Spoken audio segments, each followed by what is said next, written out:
Would you like to work closer to home, save money on gas, and be rewarded for your hard work and attendance? Then Bellisio Foods is looking for you. That's right, Bellisio Foods is now hiring for multiple positions and shifts with great employee benefits, an on-site health clinic, competitive wages, and advancement opportunities. Bellisio Foods is a company that truly values their employees. Apply online at BellisioFoods.com/careers. At Vinton County National Bank, we believe in supporting the areas where we live and work. Now, we'd like to honor those who also serve our communities. Our new Community Champions account is especially for first responders, veterans, active military, and anyone employed in the fields of healthcare or education. This account offers rewards, discounts, and other benefits to those who give so much to others. Vinton County National Bank, rewarding those who serve.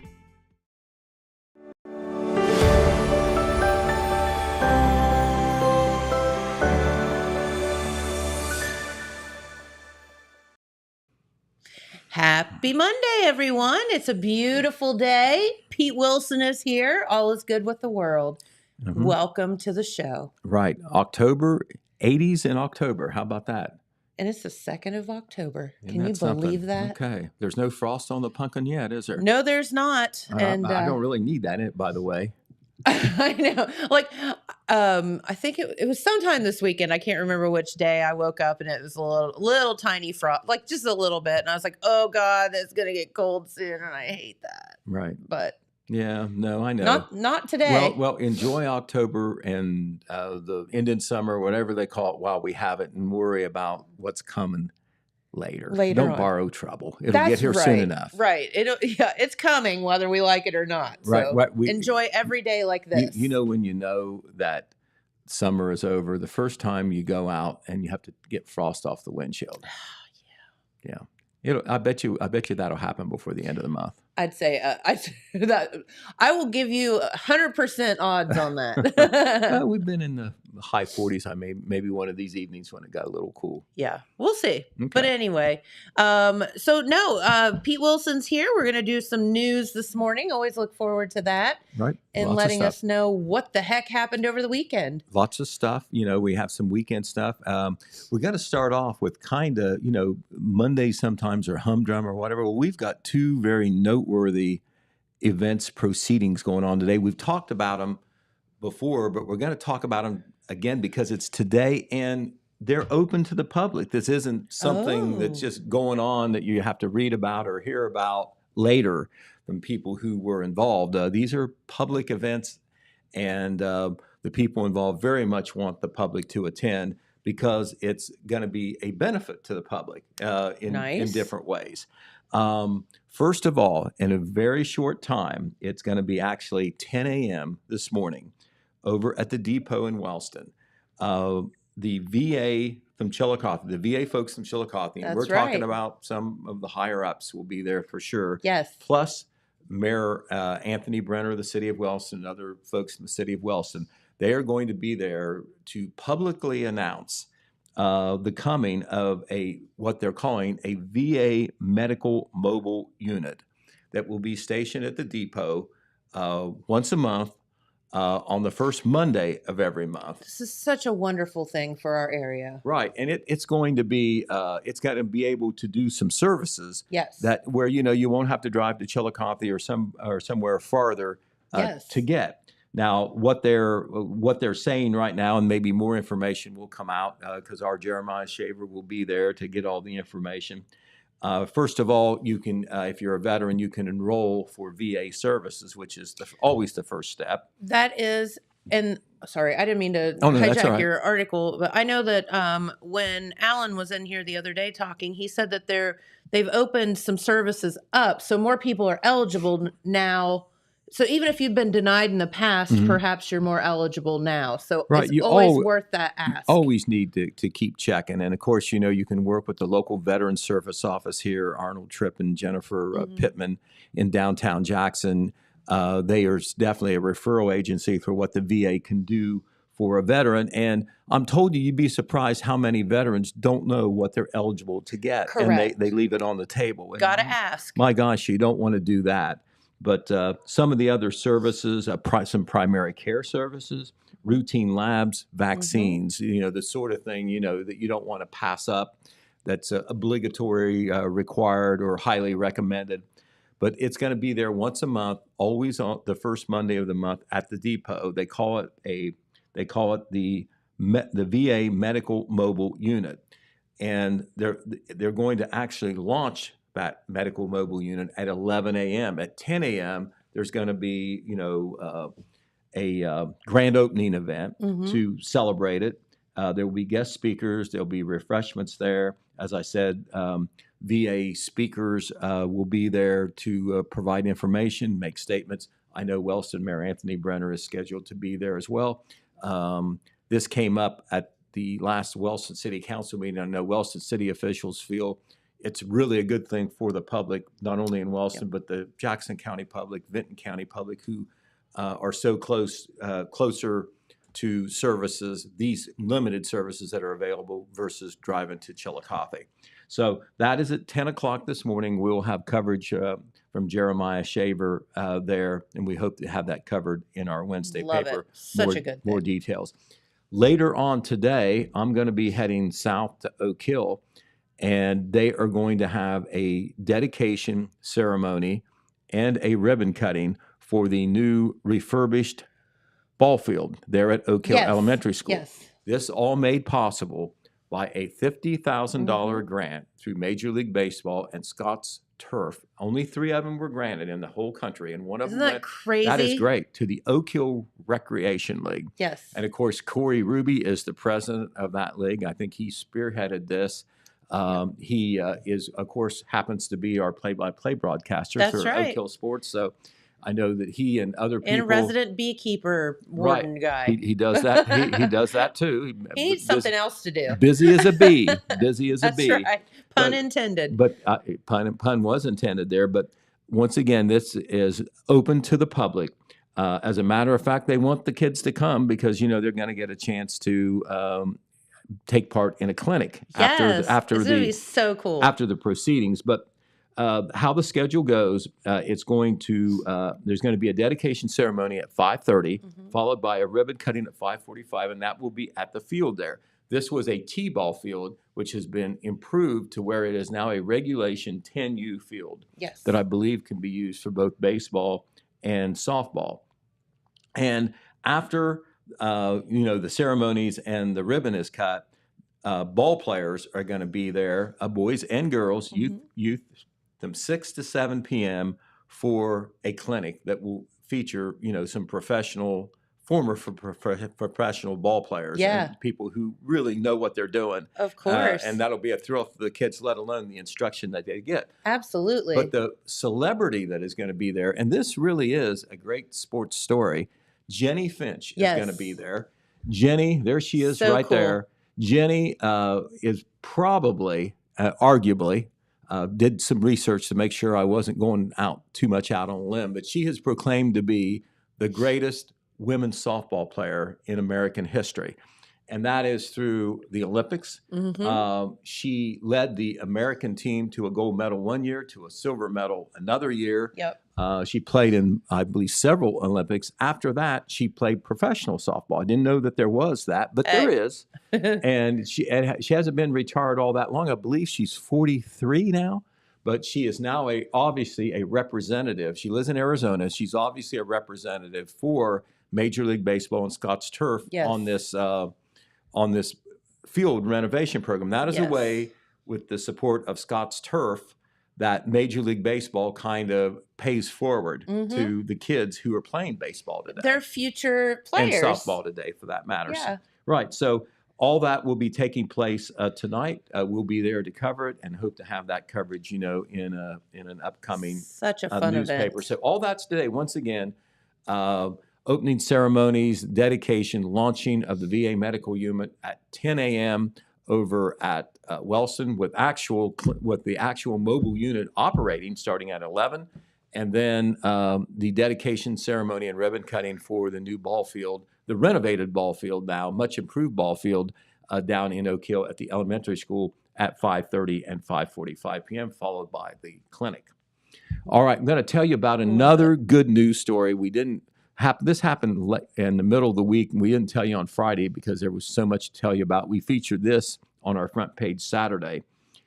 But we roll the tape back to Wednesday when the Jackson County Commissioners met and for their weekly meeting, and they had two representatives come from Easter Seals and the Ohio Imagination Library. The Easter Seals of Central and Southeast Ohio is the agency, the public service agency, the community service agency that supports the Ohio Imagination Library. It's the governor's Ohio Imagination Library, and Governor DeWine and his wife Fran DeWine are so active in this. Yes. They just don't lend their name to it, but they actually get out in the field to promote it. Absolutely. We know that Mrs. DeWine has been here and in Benton County doing that. Yes. But anyway,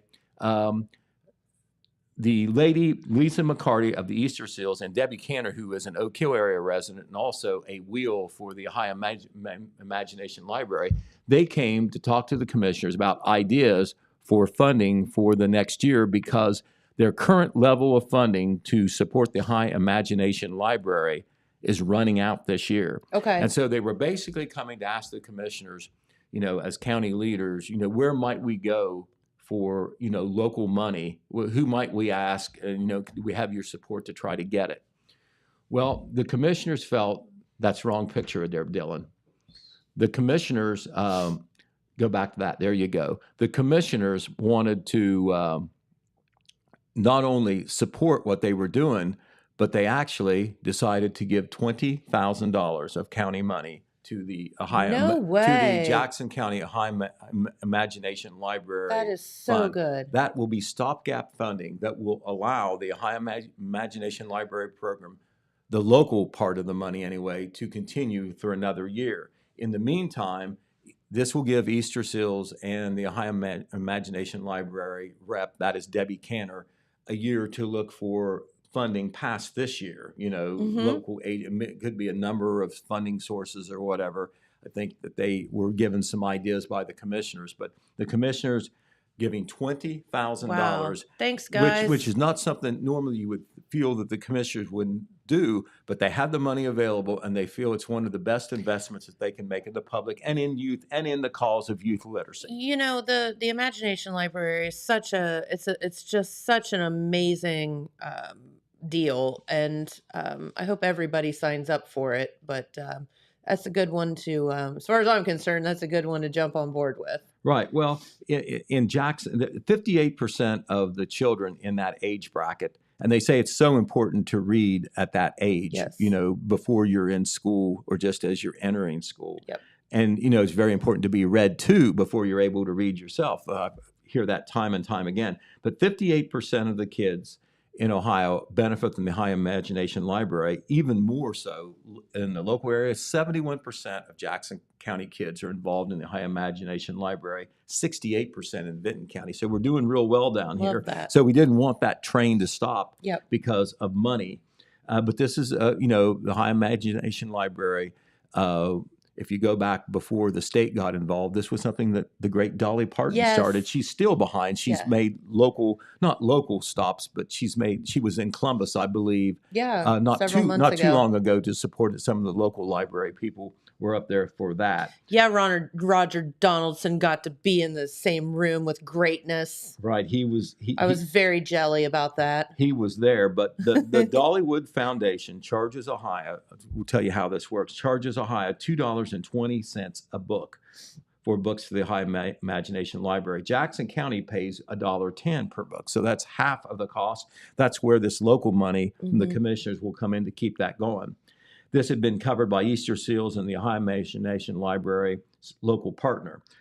Roughly 1,407 Jackson County children are currently registered with the program, totaling 45,725 delivered books to date. So you just don't go to the library and read, you get to take books home. They're yours. Yes, they're sent to you, and so that's even more valuable than going to some reading event at the library or whatever, because it goes home with you. And so $20,000 for the cover the next year. So congratulations to the commissioners, and obviously it was a good idea for Debbie Cantor and Lisa McCarty to go to the commissioners and try to get their help. They got more than their help. They sure did. They got some of their money, and the commissioners felt that Commissioner Donnie Willis was quoted as saying, "This has been a very beneficial program in Jackson County, and we want to make sure it stays here. We can't make an investment to carry this on forever, but we'll make the investment now to give the Easter Seals 12 months to keep this afloat and give them time to reach out to other donors." Love that. So that's kind of the idea that the commissioners had on supporting the Ohio Imagination Library and the services in Jackson County. All right. There's a lot of digging going on in Wellston right now. But it's good digging. Now, It may be a temporary inconvenience because, they're digging along the streets. It may affect traffic a little bit. Definitely affects the quality of the roads where they have to dig up. But there are sewer line projects, major sewer line projects that are going on in Wellston on Broadway Street and New York Avenue. They talked about this at the last Wellston City Council meeting. And Dylan, we got a photo there of New York Avenue. No, not that. I keep going back to that one. Yeah, on New York Avenue where they've got. Dylan likes that picture. Where they've got we'll get to that. Evidently. There you go. That's a shot of New York Avenue Saturday, fairly current.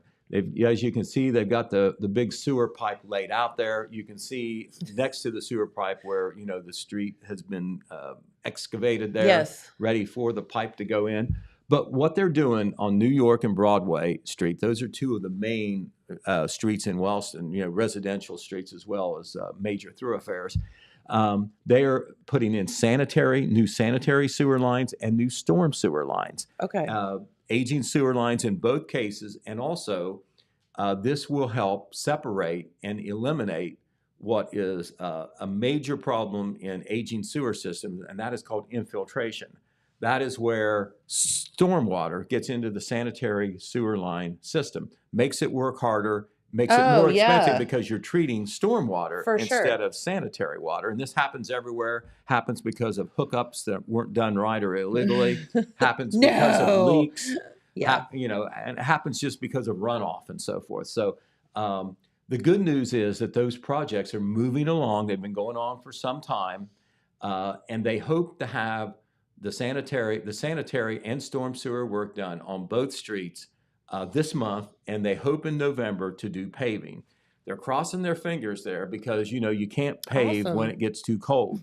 And, people don't want to drive on those dug up streets, the bumps and the gravel and all like that, and the uneven surfaces. And so Stacy Camp, the service director for Wellston, told me that they hope to pave in November, and they hope the weather will allow that. And of course, dependent on that is the sewer work getting done this month, but it seems to be moving along on schedule. And of course, the weather has been favorable so far. So we will certainly be following that. We know that's not the most exciting picture in the world or the most exciting thing in the world, but it's so important to Wellston. It's exciting if you get what you don't see under the ground is so important. Yes. Those projects just tend to get put off because they're expensive. Well, they're also annoying. In the city of Jackson, they've been doing that gas project forever, it seems like. And it's just, you come across the street that's blocked off and closed. They may dig in your yard. Yeah, and they dig in your yard, and you're just like, oh. But at the end of the day, it's going to be cool. Yeah, it's going to be a good thing. It's progress. I think one of the gas line people told me that, it's not steel pipe, it's a reinforced plastic pipe, but they say it will last years and years and years. Nothing lasts forever, but it's not something that'll have to be replaced in like 10 years or 15 years or whatever. All right. It's progress. It is progress, and that's what the folks in Wellston have to remind themselves. And, in Jackson, there's lots of things going on too. There's been a big project. I think 2 phases are about over, and there's going to be a 3rd phase of water line and sewer line work over there in the Mill Street area. Yep. Where and there's some of those houses didn't even have sanitary sewer service. That's right. So that's a big project over there. But now we're going to go to another one, and we're going to make a little bit of an appeal on behalf of the United Fund. Okay. The Jackson County United Fund. They had their kickoff event last week. I was in attendance at that. And they normally do a breakfast. It's usually the week after the Apple Festival. This time it was the Tuesday after the Apple Festival, but instead of a breakfast, they had a kickoff picnic at Manpower Park, which was interesting. And here are some of the board members who volunteer their time for the United Fund. We'll go over their names here in just a minute. So Dylan, leave that picture up there. We'll get to that in just a minute. But they had a picnic, and Tim Jones grilled the chicken, and boy, was it good. He is one of the board members as well. But anyway, what we want to tell you on the United Fund, this is their year does not run January to January. Their organizational year, it's kind of October to October. Okay. And so this was the end of their funding cycle for the last year and their kickoff event for the coming year. They normally try to raise six figures, around $125,000 a year. For the last several years, they have not been able to do it for several different reasons. The big C is one thing, COVID. They say, not only did it affect donations that year, of course, because it affected a lot of people's income and whatever, but even after COVID, you think we're past that.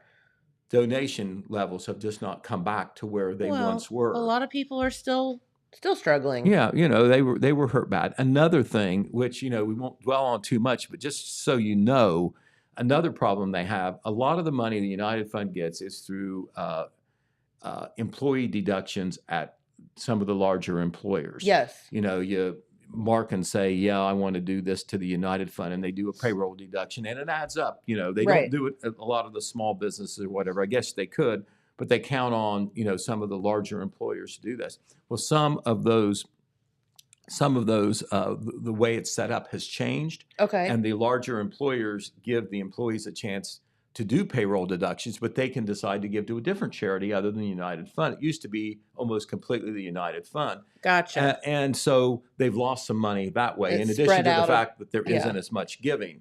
So last year, they had a stated goal of $125,000. They got about $80,000, and they worked hard to get that. They got some individual contributions from charity organizations and lodges and clubs and like that, and individuals to even get to that $80,000. Mm-hmm. They're shooting for $125,000 again, and they are appealing to the public and employees who work at places where they can payroll deduct to support the United Fund.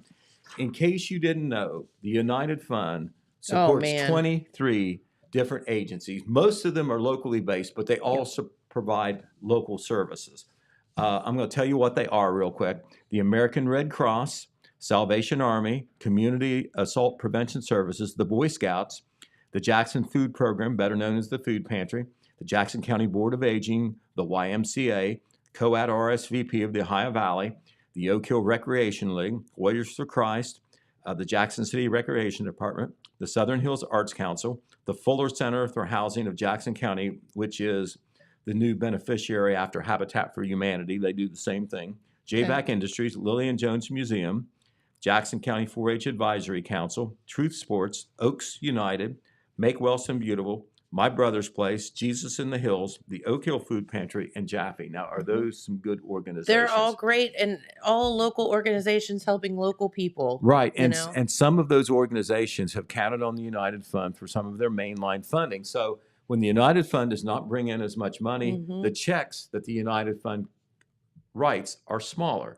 Right. They have to make hard decisions during what they call an allocation meeting. They got to decide, who's going to get what, and if they have to do cuts, and they did overall, how much to cut. Do they eliminate an agency or two? What if an agency comes along that's new, that is deserving? Can they add them in there? A 24th or 25th agency? Those are tough decisions. So that board, if you could put that picture back up there, because these people need the recognition. Not all the United Fund board members were there, but there are 15 members on the United Fund board, 5 each from the Jackson, Wellston, and Oak Hill area. So it's geographically distributed equally. These people serve as volunteers, officers, and members. Yes. A number of years ago, I don't even know how long it had been, and this is a little distinction that most people may be not caught up on. The Jackson County group went away from the United Way and became the United Fund of Jackson County. The reason being if you're part of the United Way, which is a national organization, you have to send some money to support the United Way because, they do promotion. It goes out of town. Right. And, you have that brand, as a justifier for people to feel good about donation. But they felt like it was enough that they would be better off to be a standalone local group. Every cent that they collect, except for maybe some expenses that they may have, goes right back to these 23 different agencies. That's exactly right. Right. And those folks, by the way, are there in the front row are Joyce McClurg, Marcia Lewis, and Becky Hughes. Becky is the longtime secretary. In the back row, the gentlemen from the left are Joe Wyant, John Pelletier, Tim Jones, Brian Moore, Patrick Ball, Dean Clark, and Clayton Jones. And a couple of the board members who were not there, Betsy Fain, Debbie Cantor, and Bob Teichman. So those are folks that give a lot behind the scenes. You don't hear much about them except when, there's a kickoff event. But this is something that, goes on all year. You can donate, throughout the year, but obviously the big push is right at the beginning. So we'll have a pretty big story in our Wednesday paper about the United Fund kickoff, the need for money, and how much it's needed. And all those local agencies, some of them said that they probably wouldn't be able to be there if it wouldn't have been for United Fund money in the past. It's a really good thing. They do count on donations. All right, another feel-good story that we want to tell you about that we hope to have in our Wednesday paper. I say hope because we haven't made all those plans yet. We need to see how much space we have, but this story will be coming soon. The Wellston Rotary Club is 100 years old. Did you know that? No. How fun. I tell you what, it goes all the way back to 1923, obviously. Wow. And they had every right to have a party, and they did. I think so. It was on September the 16th, the evening of September the 16th, and it was in the form of a catered dinner. They dressed up in 20s attire. They were invited to do that, and they did. Cool. And they had some Rotary bigwigs in to celebrate the occasion, and that included David Uhl, who is the Rotary District Governor, 6690. That represents many counties in southern Ohio and central Ohio. Also, the past present district governor was there, and Tom Downard, who is a member of the Wellston Rotary Club and a past president. He is one of the assistant district governors. Okay, these three folks right there on the left is Tom Downard, who was so active in the Wellston Rotary Club and also an assistant district governor. There in the flapper outfit is the president of the club, Dana Lockard. And on the right is David Uhl. That's UHL. He is the Rotary District Governor. He presented a certificate to Dana and to the Wellston Rotary Club honoring their 100 years of service. The Wellston Rotary Club, there is a close-up of Dana with David Uhl as well. We hope to have this story, like I say, in one of the papers this week, perhaps even the Wednesday paper. We've got some pictures and some coverage, but I want to tell you what the Wellston Rotary Club does.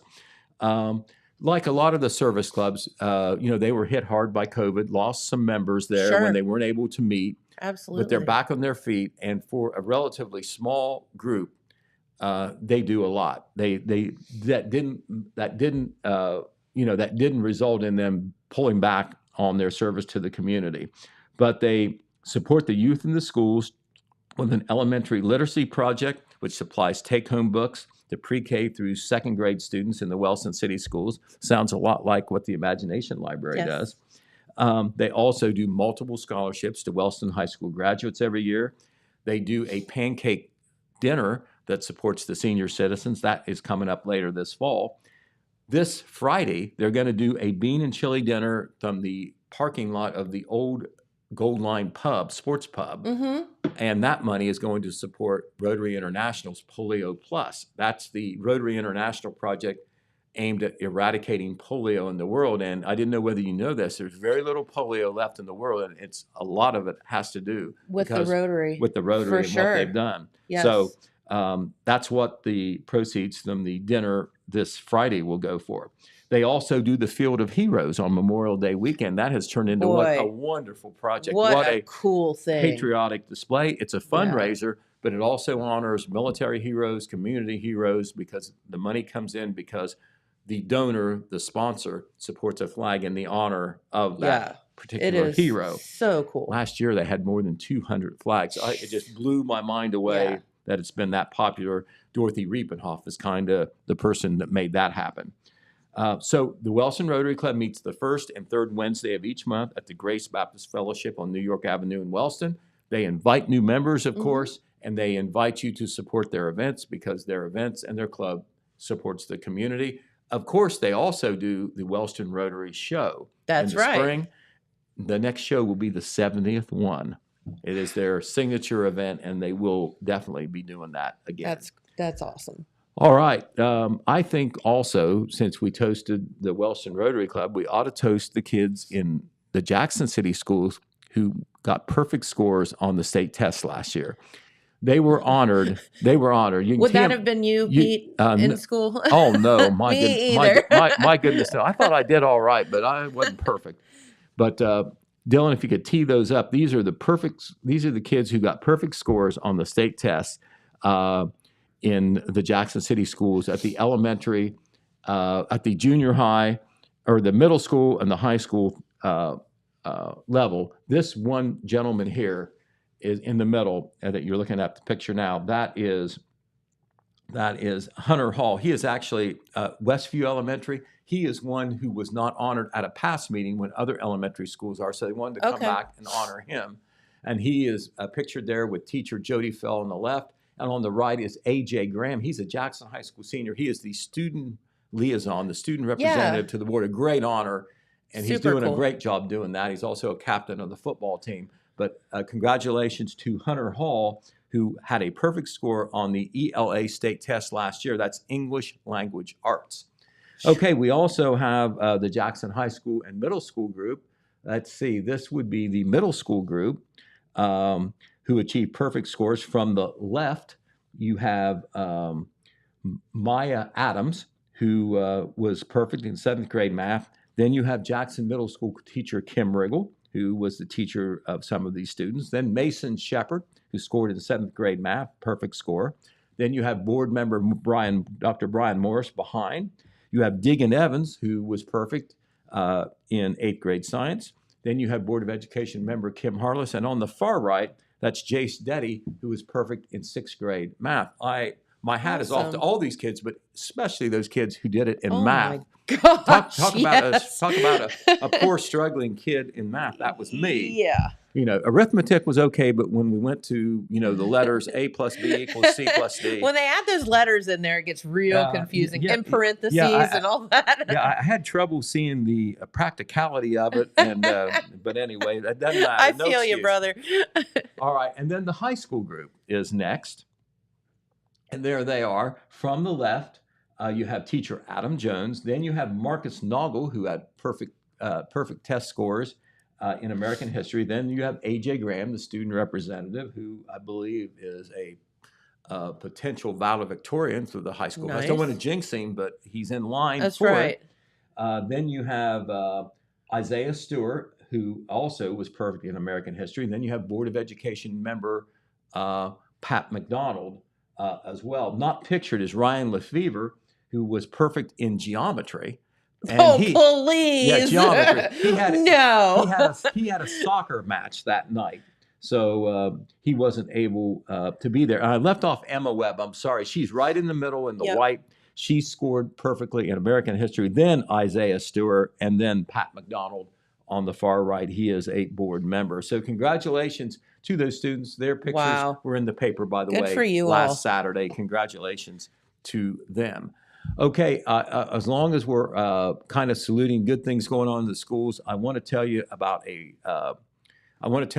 a activity at the Wellston Intermediate School that is so cool. It is called PBIS for short, and that stands for Positive Behavioral Interventions and Supports. Okay. So you understand why they go by PBIS. I do, yes. But what they do is they have a store there, and if you show positive behavior, you get Rocket Pride points that allow you to shop for things free at the store. Oh, how fun. And, it's like a currency. Yeah. And you get those Rocket Pride points by your behavior. And you have to be a really good kid. And That's this is awesome. the store that is taking place there, right there. This is at the Wellston Intermediate School. That is where Michelle Lanning is the principal. And it is a colorful, inviting space stocked with a variety of rewards for students who exhibit exceptional behavior and embody the school's core values of respect, responsibility, and right choices. So, kids are supposed to act right. Parents try to tell them to act right. The teachers and the school personnel help. But it really helps if you reinforce that with a reward. Yes. And there it is right there. That's one of the students looking over some of the things in that big store right there. This was a story that we had in a recent paper. And you'll notice some articles that are going to be ongoing in our paper that come from the Wellston City Schools. Superintendent Dr. Brian Rao kind of set this up, and the building level principals or somebody at those buildings are submitting articles. But every month they're going to have an article about different activities and progress that are being made at each of those schools. It's kind of behind the scenes thing that wouldn't normally be a headline, but it's a good thing that's going on. Brian Rao wants you to know there are good things going on in the Wellston City Schools. Yes. And the articles that I've been submitted to so far, we've run a couple of them, have been very well done, and it makes you really appreciate what is going on in the schools in an attempt to, help the kids academically as well as extracurricularly and with their behavior as well. It's really hands-on. All right. Okay, that picture, Dylan, that you put up a couple times, you can put it up there now. He's like, I can't find it now. You know the one I mean. There it is. Okay, that picture. That gentleman right there is the acting EMS director in Vinton County. His name is Jeff Woodrum. And he was at the last week's Vinton County Commissioners meeting for something good. Okay. He was there because the commissioners were recognizing that 2 new ambulances have been purchased. One of them came as a result of a grant. Another one was funded by the county itself. But the commissioners want to emphasize that they consider it very important to keep the fleet of EMS ambulances for Vinton County absolutely. EMS in good shape. And so they acknowledge that, but they also talked about the upcoming move. It's going to take some time for it to happen. But remember, Vinton County, the Development Department got a $500,000 grant that will fund, in large part at least, the move of the current of the Vinton County EMS from its current location on State Route 93 North to the former county highway garage on Walnut Street in MacArthur. It will be a major upgrade in location. It's a better place for the ambulances to get out on the road, They don't have to drive through a couple parking lots. They don't have to look both ways to get out on 93 there north of MacArthur where the traffic can be busy. It's a bigger place. They'll have more room to park ambulances inside. They'll have plenty of room to create sleeping quarters and like that because remember, EMS people are on long shifts and they sleep there. They'll have to do some conversion work to make offices and so forth. But when they're done, it will be a much improvement upon what Vinton County EMS has now. Where they are now, it's not a perfect location. It's a little bit too small, and some of the ambulances have to be parked outside. Yes. With the other building being never a good. Former highway garage, you obviously have a lot of garage space. Yes. So that will be a positive thing. All right. A couple of other things to talk about as we go through the list. I want to tell you about a couple of highway projects. In Jackson County, work is set to begin today on a series of culvert replacements on State Route 39. And this will be State Route 39, pretty long stretch, State Route 32, all the way down to State Route 279. Culvert replacements will take place not all at the same time, but they'll be working their way up and down the highway. So where they're doing a culvert replacement, the road will be closed. You're not going to be able to get through. Oh. It will be from 8 a.m. to 5 p.m. in this areas where they're working. The road will be open outside of those work hours. So, if you are, going back and forth and you can manage your time a little bit differently, you might want to do that. Or if you're making an errand to town or away from town to home or whatever, 8 to 5, you can expect that road to be closed for culvert replacement work. You'll have to either go around or find a workaround there, a drive around. Work is estimated to be completed by the end of the month. All right. Also, as a lot of people know, a lot of people travel U.S. Route 35. Resurfacing work is continuing on U.S. Route 35 between Ross County line and Kane Road. That's Kane Road is where the roadside rest is. Yes. At least one lane of traffic, though, will be maintained. It won't be closed, but it'll slow things down a little bit, and you have to be careful when you go through those construction areas. There's also some construction taking place on 35 just outside of Chillicothe near Route 50. That's in Ross County, but people who are driving that way from Jackson County will run into that situation as well. All right, in Vinton County, there's a new project too. A resurfacing project is taking place on U.S. Route 50 between State Route 683 and State Route 278. That has been going on for some time. They do expect it to maybe be completed by sometime next week. Their official completion date is October 12th. That's always good to hear. This has affected a lot of people in Vinton County because MacArthur's kind of right in the middle on 50, but to the west and to the east, resurfacing has taken place. I'm sure that most of it's done. I don't know what section they're still working on, or it's kind of scattered, but officially that program or that project will be going on for at least one more week. That does include the work they're doing in front of Vinton County High School and Middle School, getting a crosswalk with signals for walk and don't walk situation. That's right. So the kids and everybody else can cross from the schools to the other side of the street where there's some commercial developments like McDonald's and RNC Quick Stop, et cetera. Keep an eye out for that. Right. And the other project that's taking place in Vinton County, this is a new one. It will supposed to start Wednesday and Thursday this week. That's October 11th and 12th. Well, that's next week, isn't it? October 11th and 12th next week. It's a culvert replacement project on State Route 124 between Minorton Road, which is County Road 26, and Township Road 25. That road will be closed from 7:30 a.m. to 3:30 p.m. on those days. Once again, the dates that's supposed to take place, October 11th and 12th next week. So be prepared for that. If you use that road, you live on that road. All right. Also want to remind you that a main county road in Vinton County is closed until December 1st because of a repair project. This is a county project. This is Union Ridge Road. It's also called County Road 6. It will be closed. They closed last week through a landslide repair project, 2.5 miles north of the intersection of County Road 6 and County Road 45, which is Vales Mills Road. That section of Union Ridge Road is closed. You can't go through.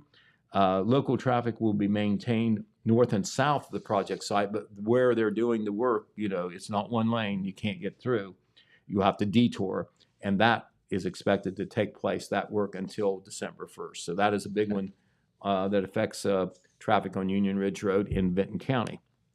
All right.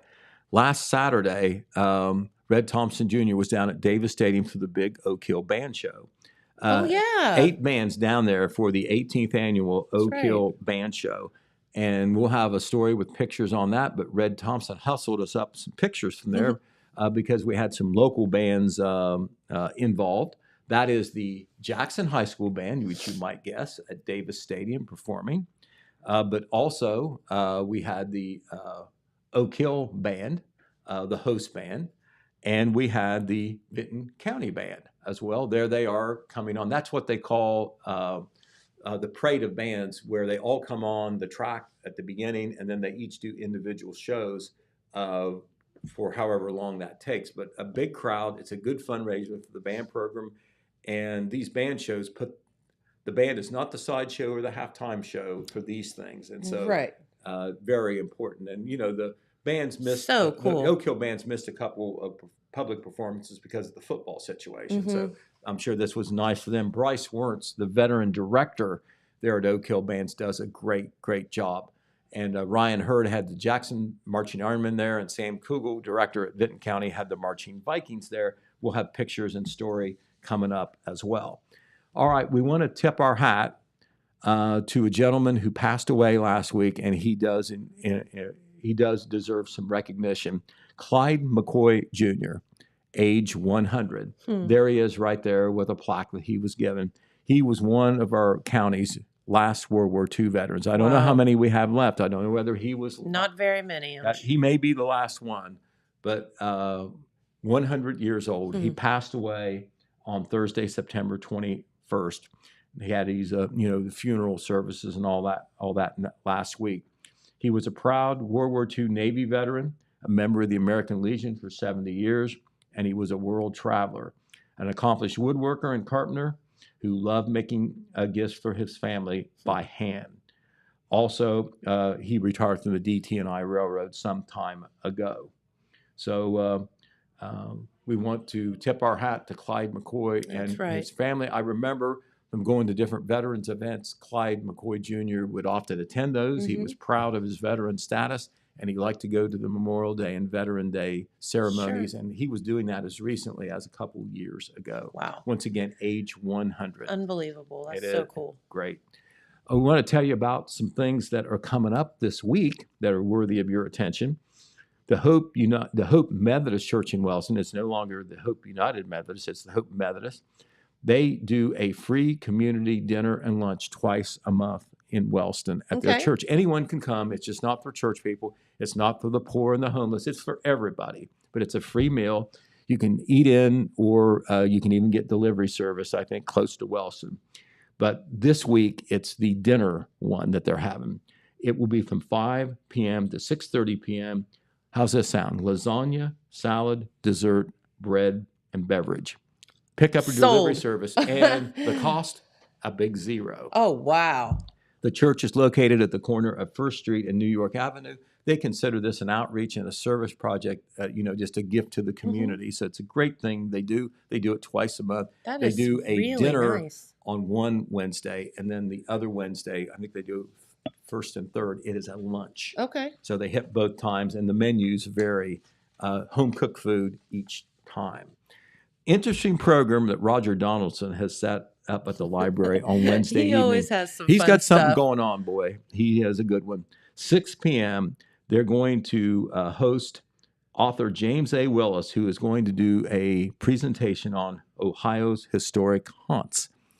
Appropriate as we move into October. Yeah. He wrote a book called Ohio Historic Haunts, Investigating the Paranormal in the Buckeye State. Love it. Come listen to what happened when he got to spend the night in over 20 of Ohio's historic and haunted buildings. Wouldn't that be cool? That's just like the guy on TV. The guy's on TV. And he's going to be at the library in Jackson. That's at 21 Broadway Street. Of course, these events are all free at the library. Yes. But that sounds like that would be very, very interesting. Maybe we'll talk about this a little bit later on if the news gets slow in October. But I had a book sent to me about Ohio's haunted cemeteries. Okay. There's about 25 of them that the author picked out. And 2 of them are in southern Ohio. One is in Ironton and one is in Marietta. Wow. So we'll tell you why they're considered to be haunted. Okay. Very interesting stories. And I'll tell you what, after I read those chapters, I'm not walking in the cemetery at night. I'll just tell you that much. No way. All right. Big event downtown on Thursday. It's going to be the Jackson Sidewalk Market. Yep. That's been so popular. I'm just blown away by the participation of these last 2 months when they kicked that back up. But it's going to be a trunk or treat style sidewalk market. The Chamber of Commerce will be involved, many downtown businesses as well. But it will be on Thursday, October the 5th. I think the Chamber will be doing some trunk or treat themselves, and I think other businesses will be doing some version of that.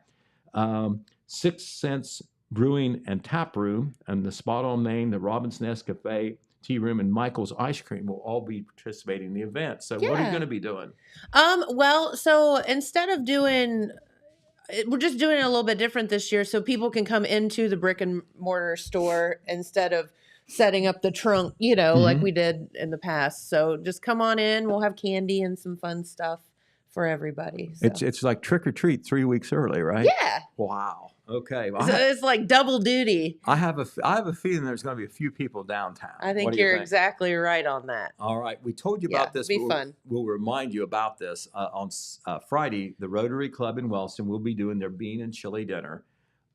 Friday from 5 to 7 p.m. It will be in the parking lot of the former Goal Line Sports Pub. Remember the Goal Line Sports Pub moved downtown to the former Janetta's building. Yes. So I think they didn't say this. They didn't promote this angle.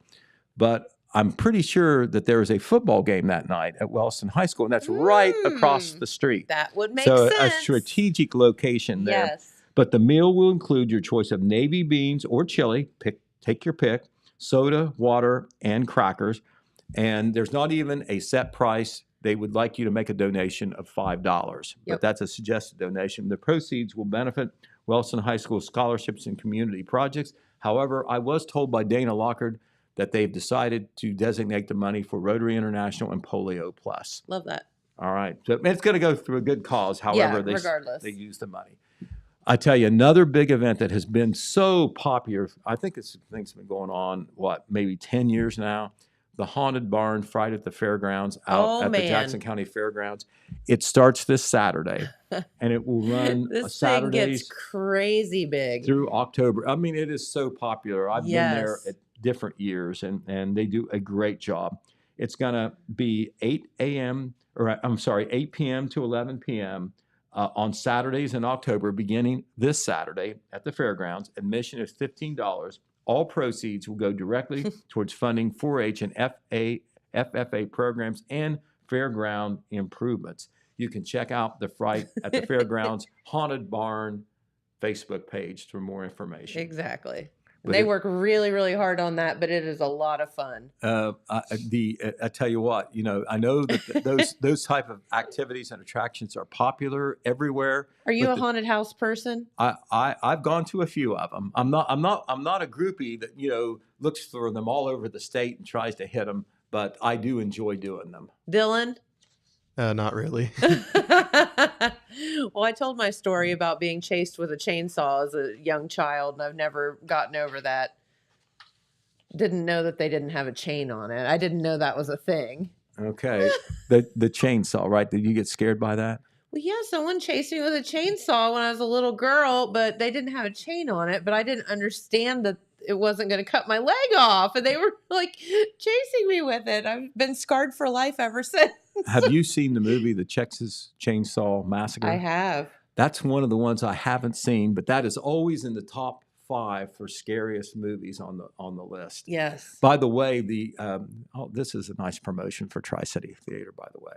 The movie that most experts vote the scariest movie of all time is The Exorcist. I would say that's right up there. Yeah. The Exorcist. But, of course, there's a spinoff of The Exorcist that's now on at Tri-City, and I'm sure many other theaters around. And Ellen Burstyn is actually in that, who played Chris O'Neill in the original Exorcist back in 1973. So, wow. Oof. By the way, I looked it up. She's 90 years old now. Oh, really? Right. Wow. But anyway, she is brought in apparently to advise a family who is suffering through a possession, just like her own daughter, Linda Blair, played by actress Linda Blair back in 1973. Yeah, freaky movie. But you know what I thought was just as scary, if not more scary, than The Exorcist? As bad as The Exorcist was scary because you can relate to demonic possession and the devil. Yeah. Halloween, the original Halloween. Dude, I know. And it's so funny if you look back at that movie and actually watch it. They're so cheesy, but like they were terrifying. Well, it was. Like in Friday the 13th. I know it could be categorized as a slasher, but it was deeper than that, I thought. Oh, just the music too. The music and just the guy just standing there staring with this creepy mask on. The supernatural part of that, because he seemed to have superhuman strength or whatever. Yeah. Michael Myers. All right. Pass, thanks. Okay, well, we'll segue right into the Vinton County Fairgrounds Oktoberfest. It will be this Friday, October 6th. It's the 5th annual one. And it will go actually all weekend through Saturday and Sunday. It's a camping event, if you want to do it that way. Camping is available through all weekend. They will have, on Saturday, they'll have a Jeep poker run. They'll have a tailgate party, a chili cook-off, a chili contest, and trick-or-treat for children. All that on Saturday. On Sunday, they'll have a craft and vendor fair. And all proceeds of that event will benefit improvements at the fairgrounds. So they're doing Oktoberfest there, the Fair Board, and in Jackson County, they're doing the Haunted Barn. Yes. So when you go to these events and you support them, you participate in the paid events, it is going to a good cause. Yes, absolutely. All right. We also want to tell you, coming up here on the sports side, we want to tell you about that. We want to remind you that there's still time to sign up to take part in Feed My Starving Children at the Christ United Methodist, at the Christ Church of Jackson. the Family Life Center. That's going to be the weekend of October 20th and 21st. That's where they hope to get up to 500 volunteers. That's how many they need to do that assembly line of packing food for these children that are starving all over the world. Yes. And, we had those statistics that just scare you to death. Unbelievable. I mean, you accept that they're world hunger, but many people just don't understand that kids are dying because of it. Absolutely. It's just not that they're hungry, they're dying because of malnutrition. We're so spoiled here in this country. Right. And this is something that we can do that's very simple to donate our time.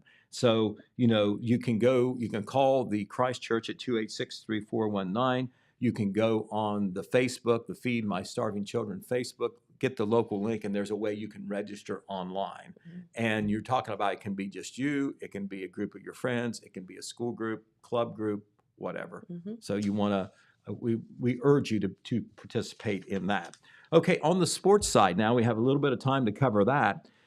We have two football teams that are really hot. Yeah. The Jackson Ironmen, we thought would have a tough game at Miami Trace. Well, they won so much. 42-13. Holy moly. Yeah, 6-1. They've won 4 games in a row, undefeated in the FAC. That's the Frontier Athletic Conference.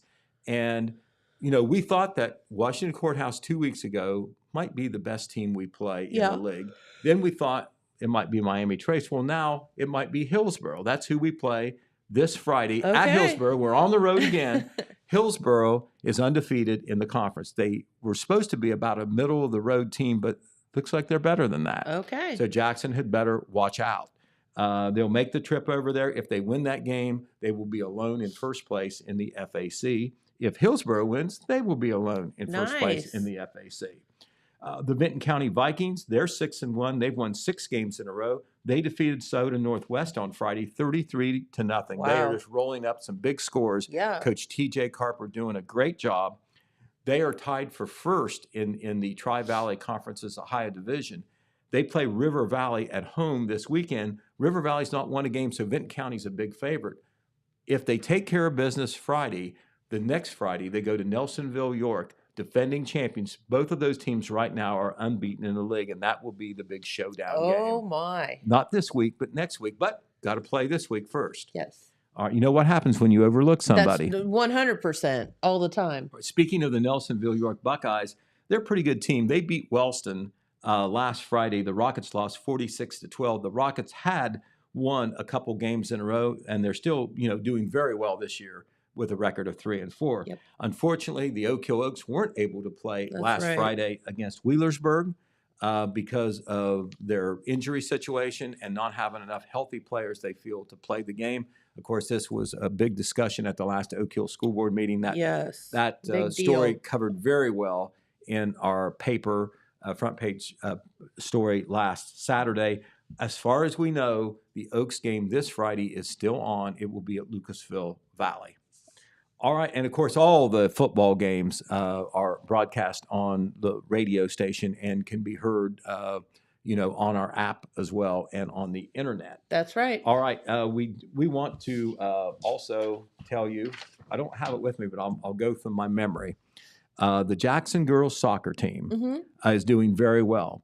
They are in first place in the Frontier Athletic Conference. Good job, ladies. Right. And they, I believe we have a picture there of a soccer player there, Dylan, if you can put it up there. There she is. I wanted to put this up there because, a lot of times, we talk about the football and we don't say so much about the other fall sports, and there's a ton of them. That's Sydney Fain, who is the daughter, by the way, of Seth Fain, who takes so many great pictures for Jackson High School, and he allows us to use some of these pictures. But Sydney is one of the senior members of a team coached by Karina Folks, who, of course, we know very well, used to be our GM here. She is the head coach first year, and she has her Iron Ladies in first place in the FAC. Sweet. They beat Chillicothe last week, who usually rules the roost in the FAC. And Jackson will play 5 p.m. this Tuesday. It'll be senior night. If they beat Miami Trace, they will be the FAC undisputed champions. They've already copped a share of the title. Okay. Now, if they would lose to Miami Trace and Chillicothe would win their game, Jackson would be tied with Chillicothe, and they would have to go or Chillicothe would be within one game of them, and then if Jackson would go to Chillicothe later in the week and lose, they would have to share the title with Chillicothe. They don't want to share. No, they want to we don't want to share. The undefeated champions. The Jackson boys will play Miami Trace in the second game of the doubleheader. That's up at Alumni Stadium on Tuesday. So good luck to the Jackson Iron Ladies, who right now are in first place. So there you go, Jennifer. All right. Well, is that all you got? That's all I got. Well, Pete, thank you so much for filling us in on all of the great things going on. And we greatly appreciate you spending your mornings with us, as you do, a couple times a week. Mm-hmm. And Dylan, thank you for pushing all the right buttons. We appreciate that. Yeah, we throw a lot of pictures at him over there. We do. Right. Sometimes he likes one more than others. Remember, he's seen all of them for the first time, so he's got to sort that out. He does. As we go on the fly. We don't have a dress rehearsal. We just go with it. We just go with it. Right. Hey, Dylan, would you throw up that weather real quick, just so we can see what the future holds for the week? And that way everybody can kind of see. So looking like mid-80s through Wednesday, Thursday. And then Friday, Saturday, cooler temperatures, a little bit of chance of rain in the forecast. Maybe a little bit more seasonable than it is the beginning of the week, but we'll take mid-80s all the beginning of the week in October. Right, and I believe, once we get deeper into the winter, we would be happy to have 60s and rain. I'm cool with 62. I don't care. Sure. So, all right, well, have a wonderful day, everyone. Thank you so much for tuning in, and we'll be right back here tomorrow with some special guests. Bye-bye. This just in. The Telegram News has a new website. thetelegrammnews.com. Same dedicated coverage. Same trustworthy news with a brand new look. Covering Jackson and Benton counties and surrounding areas. Locally owned and operated, thetelegrammnews.com has its finger on the pulse of the community. Stay up to date on local events, high school sports, and breaking news. thetelegrammnews.com. Subscribe today at thetelegrammnews.com. Check it out.